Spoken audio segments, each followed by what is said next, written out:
حدیث پاک میں آتا ہے، حضور اکرم صلی اللہ علیہ وسلم کا ارشاد ہے، عبادت کرنے کے لیے اللہ کے نزدیک سب سے افضل دن، عبادت کے لیے اللہ کے نزدیک سب سے افضل دن ذی الحجہ کے 10 دن ہیں۔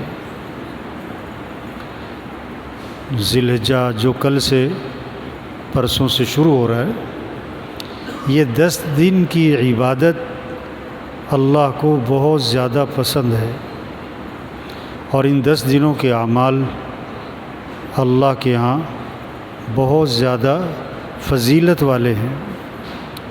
باقی دنوں کے اعمال ان 10 دنوں کے اعمال کے برابر نہیں ہو سکتے۔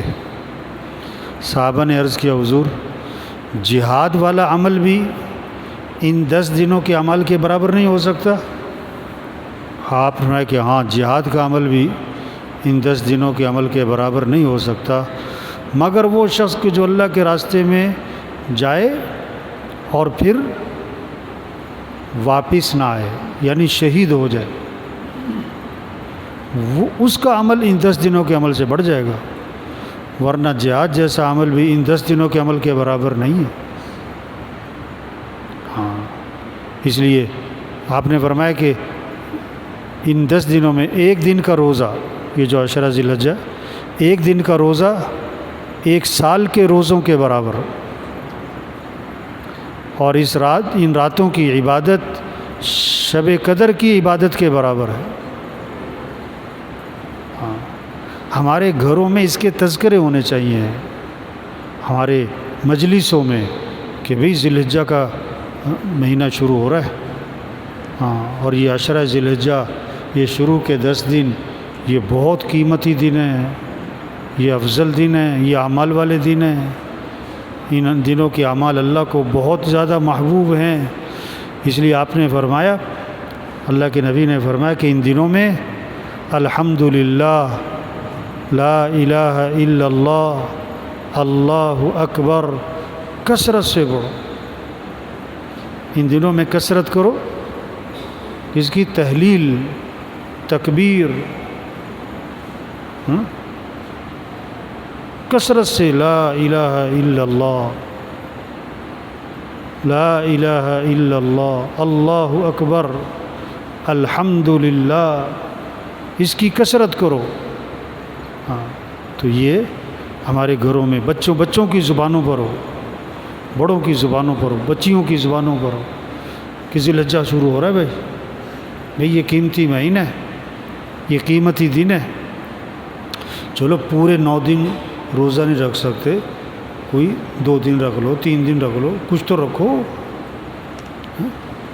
ان 10 دنوں میں ہماری عبادت جتنی چل رہی ہے، جس آدمی کی جتنی تسبیحات ہیں، تلاوت ہے، نوافل ہیں، اس سے تھوڑی زیادہ ہونی چاہیے۔ ان 10 دنوں میں کچھ نوافل بڑھ جائیں، کچھ ذکر بڑھ جائے، تلاوت بڑھ جائے، مسجد میں جلدی آ جائے، نماز کے بعد اور وقت دیں۔ یہ قیمتی دن آ رہے ہیں، افضل دن آ رہے ہیں۔ پتہ نہیں اگلے سال کا عشرہ ذی الحجہ ملے گا کہ نہیں ملے گا بھائی۔ کتنے پچھلے سال اس ذی الحجہ میں تھے اور اس سال نہیں ہے وہ، اور پتہ نہیں کس کا یہ عشرہ ذی الحجہ آخری ہے، اگلا نہیں ملے گا انہیں۔ تو سب نیت کرو بھائی، اس عشرہ ذی الحجہ کو قیمتی بنانا ہے انشاءاللہ، ٹھیک ہے نا جی؟ سب کوشش کریں گے نا انشاءاللہ۔ آپ نے یہ حدیث سنی ہے، آپ نے یہ بات سنی، آپ دوسروں کو سناؤ، اپنے گھر میں جا کے تذکرہ کرو، اپنے سب گھر والوں کو بٹھاؤ، ان سے مذاکرہ ہو کہ دیکھو بھائی ذی الحجہ کا مہینہ شروع ہو رہا ہے، یہ بڑے قیمتی دن ہیں، یہ قیمتی راتیں ہیں۔ ہاں، کچھ تو نوافل رات کے بڑھ جائیں، جو کبھی نہیں پڑھتے، چلو 2 تو پڑھنا شروع کر دیں، ہیں؟ عشاء کی نماز جماعت سے پڑھ لیں، اتنا تو کم از کم جو فجر کی نماز جماعت سے پڑھیں، کچھ 10 منٹ 15 منٹ بیٹھ کے دعا مانگ لیں، یہ ہماری مجلسوں میں تذکرے ہوں، ہمارے محلوں میں بیٹھکوں میں یہ باتیں ہوں کہ ذی الحجہ کا مہینہ آ رہا ہے، بڑے قیمتی دن ہیں، قیمتی راتیں ہیں، عبادت کی راتیں ہیں، ان دنوں کے اعمال اللہ کو محبوب ہیں، ہاں؟ باقی دنوں کے اعمال ان دنوں کے اعمال کے برابر نہیں ہو سکتے ہیں۔ ٹھیک ہے نا جی، نیت کریں، کوشش کریں، دعا بھی کریں کہ اللہ ہمیں ان دنوں کی قدر کرنے کی توفیق عطا فرمائے۔ دیکھو کتنوں کا ذی الحجہ آتا ہے چلا جاتا ہے، آتا ہے چلا جاتا ہے، ان کی زندگی میں کوئی فرق، معمول کی زندگی چل رہی ہے۔ کتنی قیمتی دن شروع ہو رہے ہیں، اکثر کو تو پتہ ہی نہیں ہے۔ یہ تذکرے عام ہوں گے تو اہتمام پیدا ہوگا نا، یہ تذکرے عام ہو جائے۔ دوسرا بھئی چاند نظر آنے سے پہلے بھی خاص طور پر جنہوں نے قربانی کرنی ہے بھی اپنے بال ناخن وغیرہ کاٹ لیں، پھر قربانی کرنے کے بعد کاٹیں، مستحب ہے پہلے کرنا۔ اللہ عمل کی توفیق دے۔ الحمدللہ رب العالمین۔